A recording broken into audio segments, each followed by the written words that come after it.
Believe it or not, you don't have health anxiety. All right, just hold your horses a second and let me explain, because I'm not suggesting that you don't identify as suffering from this thing that we call health anxiety, but understanding why I can make that claim that you don't have health anxiety is really going to help you become free from anxiety. By the way, if you have told yourself that you do suffer from health anxiety in the past, then this is a must watch and potentially a total eye-opener.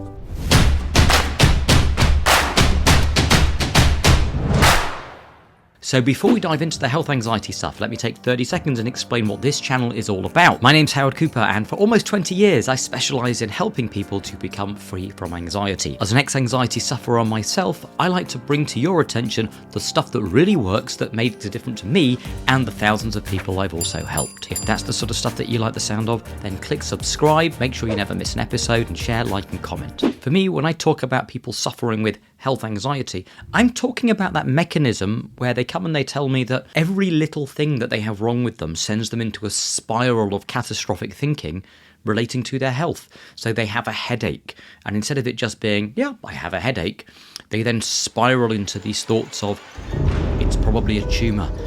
And they can't get that thought out of their mind. And the more they ruminate on it, the more tense they become, and they notice more headaches. And eventually it breeds the problem where they end up going to the doctors and having it looked at. And doctors will finally reassure them they're okay. But yet, it's still hard to let go of all of that. Now, one of the reasons I felt really passionate about doing this video on health anxiety is because in terms of my backstory, when I suffered from terrible anxiety, and yes, there is a YouTube video talking about my mental health struggles, go ahead, check it out and take a look. Health anxiety is one of those areas that I really got to experience from the inside. So the long and short of it is I'm not unsympathetic to how it feels and some of the traps that health anxiety and illusions that health anxiety plays on you. So I'm going to invite you to think very differently about all of this and hopefully come to the same conclusion that I came to, which is you don't really suffer from health anxiety. Now, I do realise that each time I say that, there's likely a response from people going, don't be ridiculous, I know I'm anxious about my health, this is health anxiety, I've been told, I've seen therapists, I know,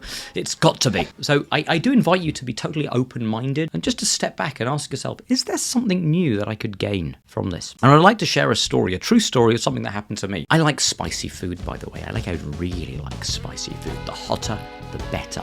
If my mouth isn't burning, what's the point of eating it? Anyway, I digress. 20-odd years ago, I remember having a spicy meal. As I had the meal, I got some indigestion from it. It hurt.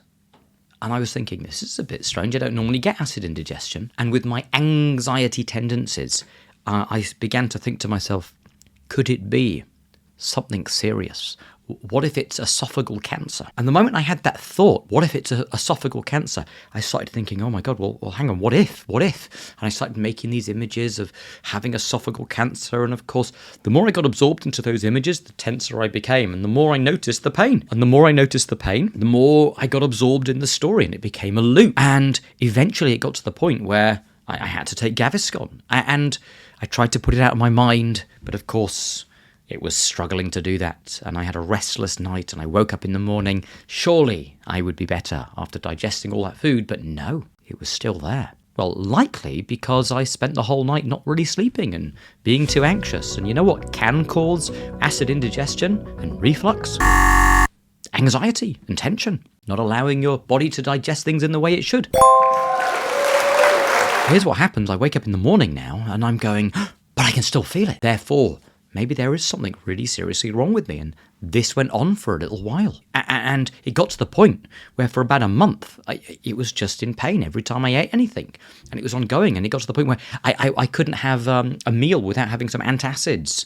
And I was thinking, hang on, my grandma has antacids. I got the innards of an 80-year-old woman. What's going on? But of course, all of that really played into there must be something seriously wrong with me. And so what do? I end up going to the doctors. He said, well, it's unlikely to be anything. Do you think I paid attention to that? Our survey said... No. What I heard, but, we should probably just check it out and be sure and send you to a consultant. So now I'm going to a consultant because of my terrible esophageal cancer. So then I go to the gastric guy, and he hears my tale that how long's it been going on for? I'm like 2 or 3 months now. Ooh, well, it's a little bit unusual. at that level, and to be safe, we should probably do an endoscopy where we take a little thing and we push it down and we have a good look inside. And I went, okay. But on the day of the endoscopy, you mustn't have any Gaviscon or anything like that, any antacids. We need to see it in its current form. And I have to tell you, they scheduled it for 2 weeks later. That was the worst 2 weeks. I'm sitting there going, oh my God, this is just going to be awful. And even at that 2 weeks, the pain was getting worse. I began to feel a lump inside. And when I felt a lump internally, I was really full in. This is a tumour. This is something. This is it. I am dying. And the day the endoscopy came and I lay there, they did the endoscopy, and I'm now in recovery. And I have to tell you, if you'd have seen my face when I was in recovery, as the doctor's coming towards me to deliver the verdict, I was like this. Go on then, Doc. Tell me, how long have I got? And he looked at me and he went, there's nothing wrong with you. Nothing. I thought maybe, he said, we'd find like a small hernia or a little issue, but nothing. You have a textbook perfect esophagus. He put it down to reflux caused from anxiety. And for me, and it doesn't happen for all people, but for me, that reassurance was what I needed, and suddenly, magically felt much better. And it began to stop, and I was fine. Now, here's the interesting question that I wanted to ask you after sharing that. Put yourself in my shoes and ask yourself this. Where did the anxiety come from?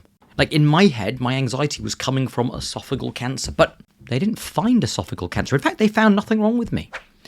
If you just said, where is the anxiety coming from? I would have pointed out, it's my health. My health is making me anxious. But there was nothing wrong with my health. So how could it be my health that was making me anxious? It's kind of interesting. The anxiety was not coming from my health. It was coming from just some thoughts in my mind, some pictures that I'd labelled my future self dying of esophageal cancer. But the image that I was seeing was not actually me, it's just a thought, a construction. No different from if I imagined a hobgoblin turning me into a piece of cheese. Okay, that's a bit crazy, but nevertheless, if I asked you to imagine that, that's not actually happening. It's not even a hobgoblin. There's no threat. So the image labelled having esophageal cancer was just an image in my mind. That was all. Or the words, I might have been hearing the words, what if I really do have something seriously wrong with me? But those are just words in and of the moment. And the more I can realise that they're just words, and that they're not coming from my health, it's a response to the words I'm saying, makes a big difference. And that is the big illusion with health anxiety. People say, I call it health anxiety because the anxiety is coming from my health. Except it's not. The anxiety is a response to images that you're making in your mind, and those images have nothing to do with your health. And that is why I say you don't have health anxiety. You just have anxiety. Your body is responding to some thoughts and interpreting those thoughts as though they are a threat. That's all. Or some thinking as though it's a threat. And by the way, sometimes this all gets triggered by a real physical illness or sensation. And by the way, if for more information on that mechanism, you check out my last video called Breaking the Anxiety Loop. And we use health anxiety as well as one of the examples around how people loop round and get stuck in a pattern of anxiety. But if someone essentially maybe has a headache, and then when the headache appears, they start attaching all of these thoughts like, but what if I'm going to die? And what if it's a tumour? And then gets too absorbed in that thinking and starts treating the thinking as though it's telling them something about their health, then they're likely to get absorbed into it. And then they label it health anxiety. The reason why, as I mentioned, I don't think it's health anxiety is because the anxiety that you're feeling tells you nothing about your health. And I don't think it's helpful. I mean, what you actually have is thought anxiety. It's anxiety about some thinking. And when you begin to see even more deeply than you have already that thoughts in and of themselves don't really pose a threat, anxiety clears up and it helps break that anxiety loop. That's also, by the way, why I'm not a big fan of the label health anxiety, because it just keeps kind of reaffirming the idea, doesn't it, that it is about health. It's coming from my health. That's where it comes from. Now, I have told that story to a number of people, my endoscopy tale, as it were. And I had someone that said to me, but Howard, what if they had found esophageal cancer? Well, let's just play that game for a second. Let's say they really had found something and they looked at me and he said, unfortunately, you only have 3 weeks left to live. This is it. Then, would it be true to say it was the esophageal cancer that had caused the anxiety? No, it still wouldn't be true. It wouldn't. Because up until that point, I wouldn't have known. The anxious response would still have been a response to thinking in the moment. That's all. Now, it just would have happened that coincidentally I'd have been right. But it doesn't mean that my thoughts told me I was right. Because how many people think there's something wrong with them and there isn't? And how many people have no idea anything's wrong with them, there's no anxiety, and suddenly they discover they've got a terminal illness and they were feeling fine. That happens too. Which means the feelings we have about our health and well-being are separate from our health and well-being. I've come across many anxious people who are physically fit and healthy and are absolutely convinced terrible things are wrong with them. And it doesn't matter how many times they go to a doctor and the doctor reassures them, they are still convinced. And the reason why is because they have a link in their mind between if I think it and feel it a threat, then it must really be happening. And that fundamentally isn't true. Another interesting idea to explore is what demands are you making? So for example, I remember working with someone who had terrible health anxiety. And I said to them, what would you need to know in order to be happy? And they said this: if I knew that I'd never die and I'd never be sick, I wouldn't be anxious. Hold on a moment. In order for you to feel okay, you need to know that you're not going to die and you're going to be, and you're never going to be sick.